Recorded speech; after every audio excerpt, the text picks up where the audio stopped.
अहो जाऊ दे आता, दादांची 1000ची प्रॉपर्टी रिलीज झाली आहे. प्रफुल्ल पटेल, हसन मुश्रीफ साहेबांनी पुन्हा शपथ घेतली आहे. संजय राठोडांनी शपथ घेतली आहे.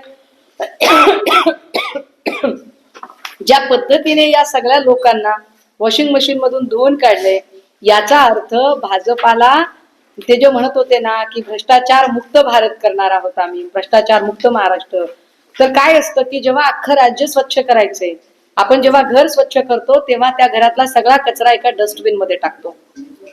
भाजपाने सुद्धा महाराष्ट्र स्वच्छ केलाय. फक्त फरक एवढा आहे की महाराष्ट्रातला सगळा कचरा जो डस्टबिन मध्ये टाकायचा होता तो भाजप नावाच्या डस्टबिन मध्ये टाकलेला आहे.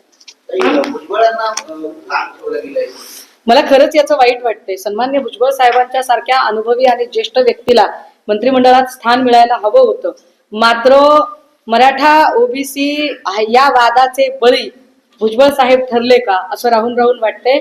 खरं तर ओबीसींच्या हक्कासाठी म्हणून भुजबळ साहेब मैदानात उतरलेले होते, परंतु मराठा ओबीसी वाद लावणारे अनेक लोक आता मंत्रिमंडळात दिसत आहेत, परंतु या मराठा ओबीसी वादाचे बळी भुजबळ साहेब झालेत.